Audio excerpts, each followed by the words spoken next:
gentlemen, can I have your silence? We need to interact and benefit from why we are here to celebrate 4 long years of Albarka FM. It's important that we connect and keep silent. I've chosen to talk about the topic defining a career path, a sustainable career path for Nigerian youth, a critical tool for enduring national stability and prosperity. You may ask, I've been given another topic, I jettisoned it, I kept it aside, because it is a topic that is already in the public domain. Everybody discusses it. But solutions to our challenges could hardly be found. That is why I decided to pick this topic. And if I may ask, why do we need to define a career path as a people and country? Why? I think it is the genesis of all the crises we're facing today in this country. All of the issues of banditry, the issues of rebellion, agitations in the Niger Delta, the quest for Oduduwa Republic, kidnapping, ethno-religious crisis, farmer-herder entanglement, political assassinations, insurgency, which has dominated this region for the last 12 years. The genesis of all this is our failure as a country to define a career path for the millions of youngsters leaving secondary school, leaving university without something to do. Why should they not be bandits? Why should they not join Boko Haram? What should they do? Here am I, a young star with life and living, very healthy, very young, very strong, and I don't have an engagement. What do you want me to do? I want to get married. I want to get a house. I want to be working. I want to pursue my dream. But I am not engaged. Then they will easily become a recruitment target or destination for banditry, for Boko Haram, for IPOP in Southeast Nigeria, for Oduduwa Republic agitations, for Niger Delta people. For 61 long years of our nationhood, we have been implanting an educational system that is based on training and producing youngsters to pursue salaried jobs. True or false? For 61 long years, we are doing the same thing. And we are producing more problems and challenges. And we didn't step back to think critically, where are the problems? What do we need to do? How do we change the drive or the arithmetic? Shortly before independence and after independence, we had very few schools, very few spaces in the civil service. Very few states, or virtually no states except regions. Virtually who goes to school at this time graduates to become either a teacher or gets a job in the civil service or in the agricultural companies manned by government. True or false? True.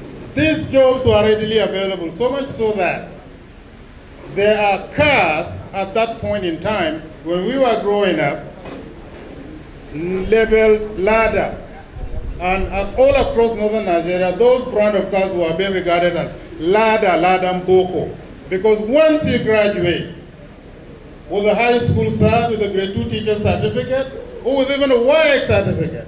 You're ready to be a teacher, you're ready to get into the civil service, you are qualified to earn a loan to get this car. And you would not even feel the pinch of how you pay the loan. But as years roll by, more and more schools are being built, more states are being created, more spaces in the civil service are coming, but we kept utilizing the same type of curriculum, training and producing youngsters that will target jobs, seek for jobs. We forgot to step back and think, what do we do with those graduating from high school, graduating from university, and there are no jobs? What do we do? What do we do with them? What do we do? Do we continue the same curriculum, or do we need a change? Certainly we need a change. We need a change.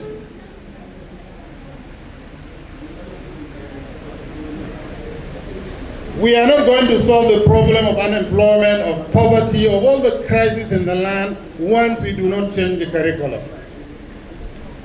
And the responsibility for doing that is on all of us.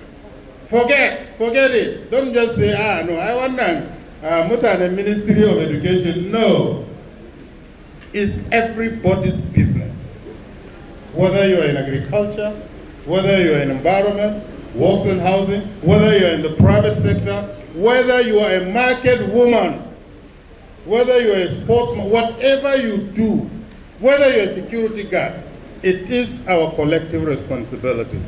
The jobs are not there. In the past, or let me just say, this technological tool, when it came out, it has created hundreds of thousands of jobs, true or false? But as years roll by, this same tool has consumed millions of jobs. Can you see the analogy? It has produced thousands but consumed millions. How? In the past, the job that used to be done by 4 people today can be done by 1 man. Because of what? Because of technology. I'll give you a personal example. In July 2000, just about 21 years ago, I attended the Broadcast Academy in Cologne, Germany, along with 11 other colleagues from the developing world. I was the only Nigerian. On the day of our orientation, we introduced ourselves. We elected a class governor who was a lady, Judith Ajiman, General Manager of Capital FM in Kumasi, Ghana. At the end of that orientation, she approached me on the sidelines and said, I have long been looking for a Nigerian on an international scene to help me craft and produce a radio jingle. I'm giving this example because this is an Albarka Radio affair. So I'm giving a broadcasting example. So she asked me to help her craft and produce a radio jingle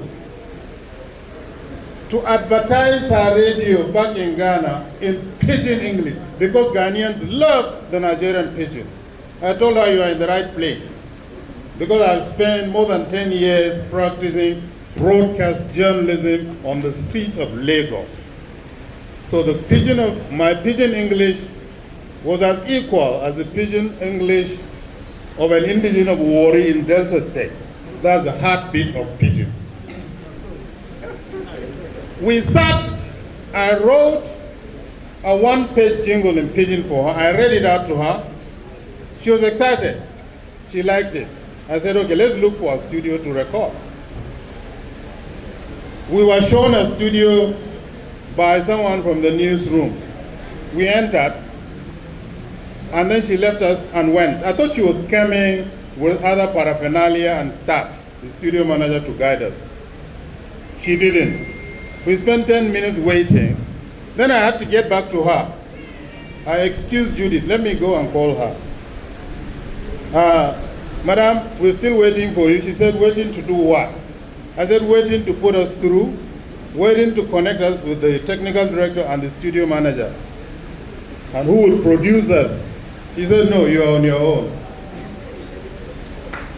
Far back in Lagos for me, and far back in Accra for Judith, when we needed to produce anything, we needed at least 4 people.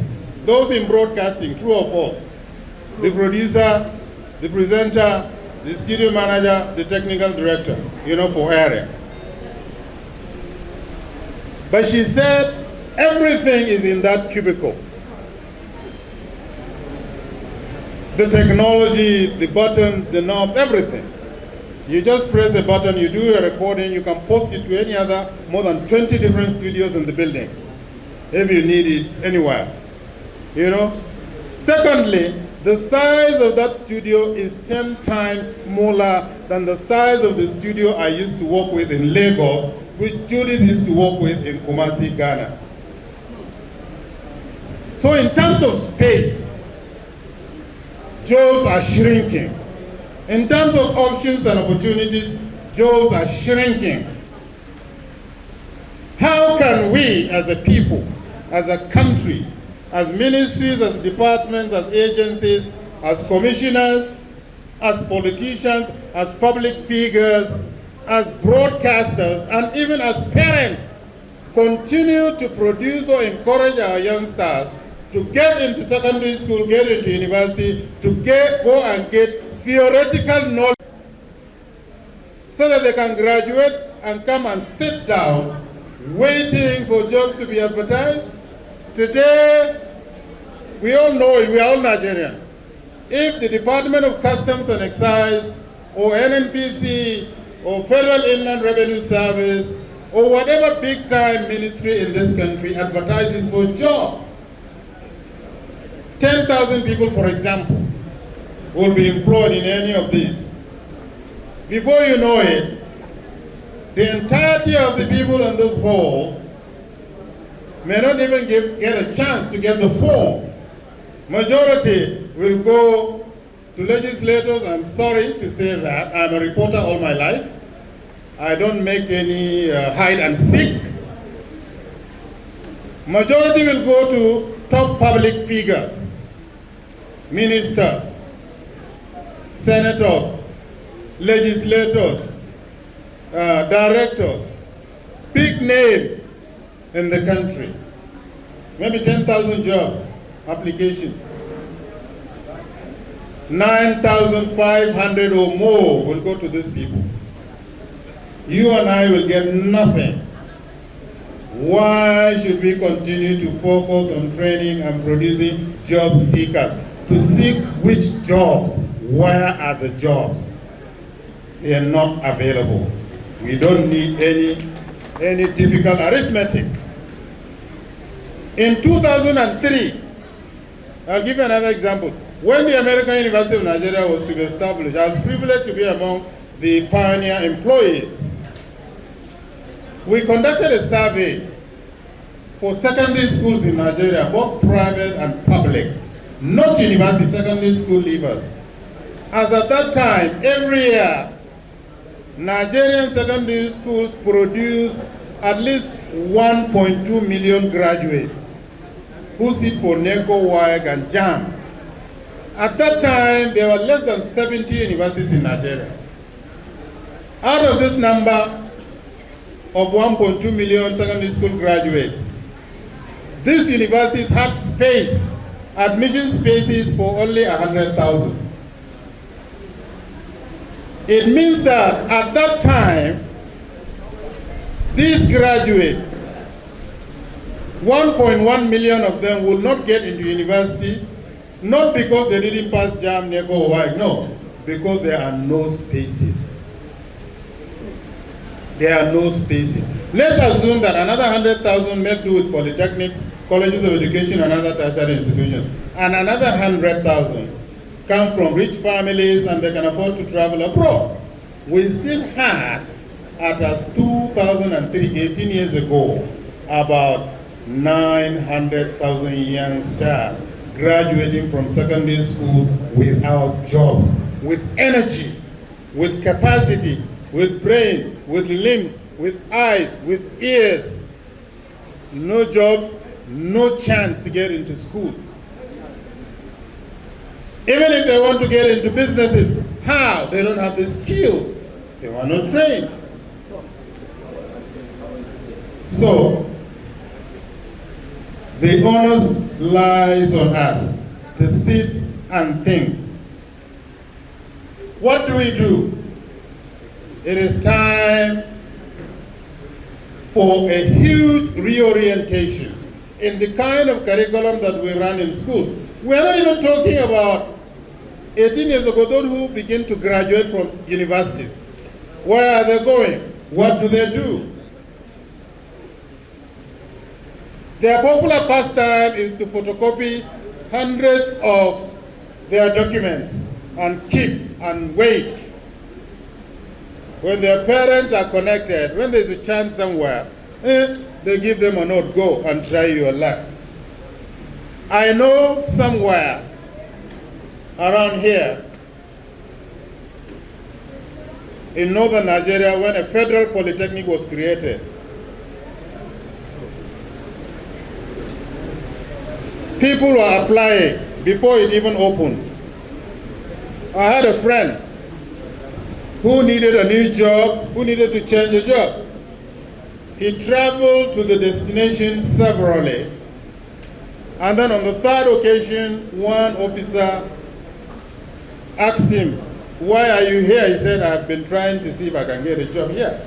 He said, okay, do you have an alternative? He said, yes, of course, I just want to change environment. He said, no, I think I'll advise you to get back to your current alternative. Make do with it, forget it. You know why? He said, the minister in charge has 60 candidates. 60 candidates. Who are you? Who am I to stand a chance? So the solution lies in training, in reorienting our curricula, training and producing youngsters with skills and competencies to graduate as job creators, not to graduate as job seekers. This is where the model of the American university system, not only in Europe, but all over the world, comes in handy. How does it work? American education focuses on critical thinking, hands-on training, entrepreneurship. No matter your course of study, you must offer general education. You must offer entrepreneurship in the first 2 years to prepare you to graduate as a potential businessman, as a potential job creator, not somebody scampering around looking for unavailable jobs or jobs that are shrinking on a daily basis. So you offer the entrepreneurship course. Even if you're offering medicine, law, engineering, entrepreneurship is key. If you like, you can score A's and B's in all your other core subjects until your final year. Once you don't pass the entrepreneurship course, you are unlikely to graduate. The university wants to prepare you and ensure that you can prepare, you can propose, you can plan and establish and run a business before you graduate. Whether you are an engineer, a lawyer, a political scientist, a journalist, whoever you are. So by the time you are taken through the entrepreneurship course, you are expected to finish the theory. After the theory, you will be told, okay, go and pick a topic, a business topic, around the community or even beyond. Look at it critically, based on the skills you have been taught, develop a business plan, how to establish and implement it. You bring the plan to class before professors and students and administrators. as you're presenting, it is being critiqued, and you're taking notes. You're taking notes to panel beat your plan to become a truly implementable business plan. Once you are done with this, then you can graduate. I'll tell you the story of a young man from Cameroon who graduated in 2016 in that university, Adamu Saleh. In October 2019, I was privileged to lead a university delegation on student recruitment campaign in Cameroon, Yaoundé precisely. We paid a courtesy call on the minister, one of the ministers. He received us, and what we do normally when we travel, even within Nigeria, wherever our graduates are, we carry them along. So we carried 4 graduates along to see the minister with his cabinet. We introduced ourselves, our mission, and so on. And even the alumni on our team. And the minister asked, "You, this guy," he asked the first guy, "What are you doing since you graduated? What job? Why did you look for a job?" He said, "No, I was not trained to seek for a job." Can you hear him? I was not trained to seek for a job. I was trained to create one. Then the minister, shook. He took a step back and said, "Tell me again, what are you saying? Are you not the son of so-so person in Garo?" I said, "Yes, of course." "So what have you been telling me your story?" He said, "Yes. This is the American University story. When it was my time to pick up a business idea, I looked around the community, I looked at the Nigerian environment, I realized that Nigerians love pepper in various categories. The pepper seasoning. Some love hot pepper, some love medium pepper, and some love low pepper in their meals.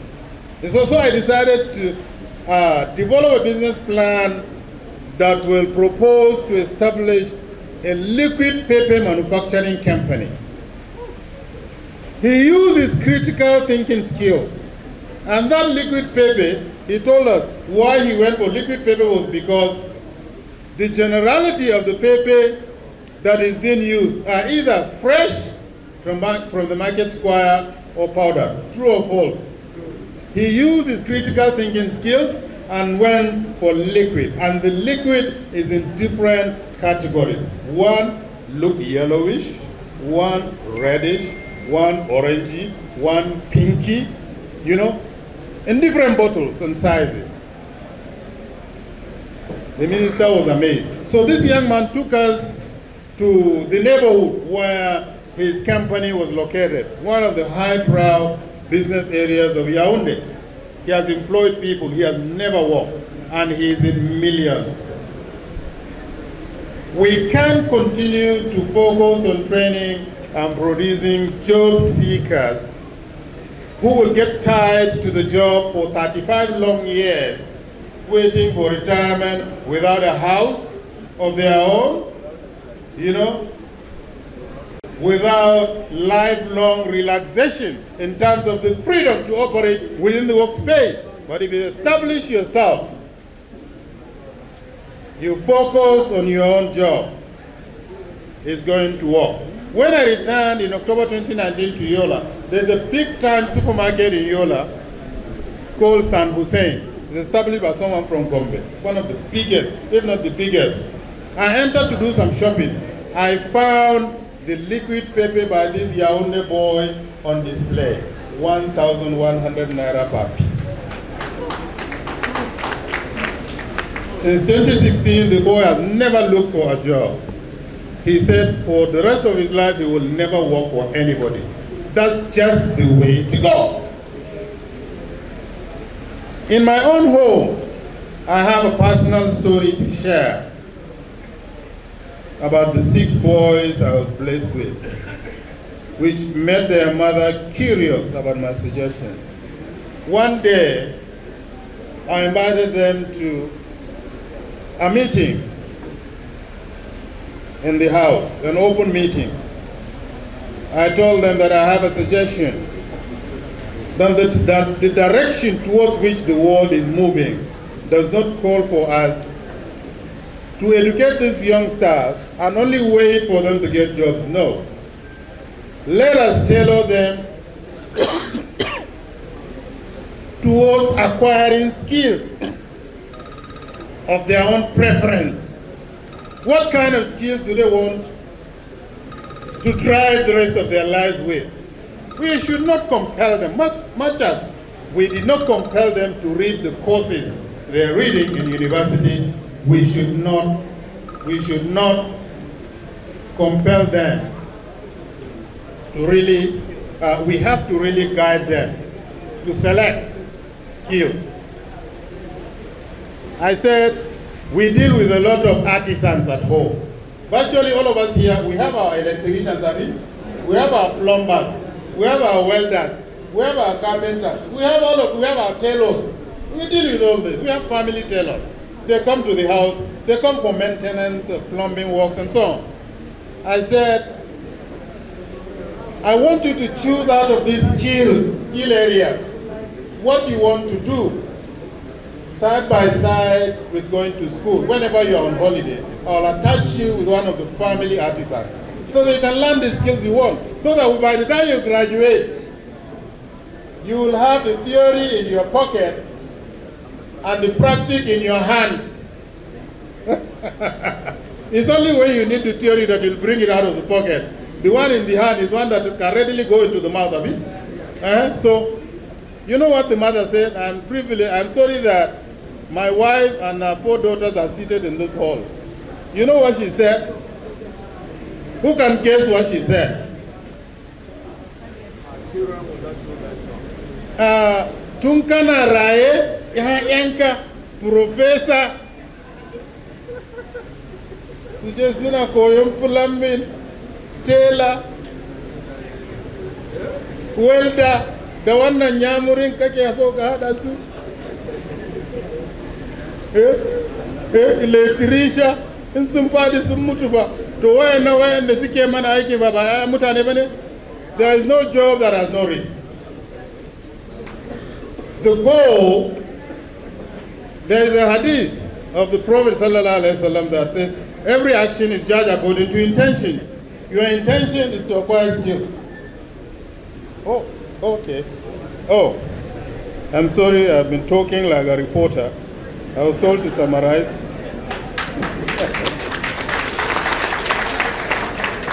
I didn't know that I have consumed up to 5 minutes, truly. I'm telling you. Sorry, madam.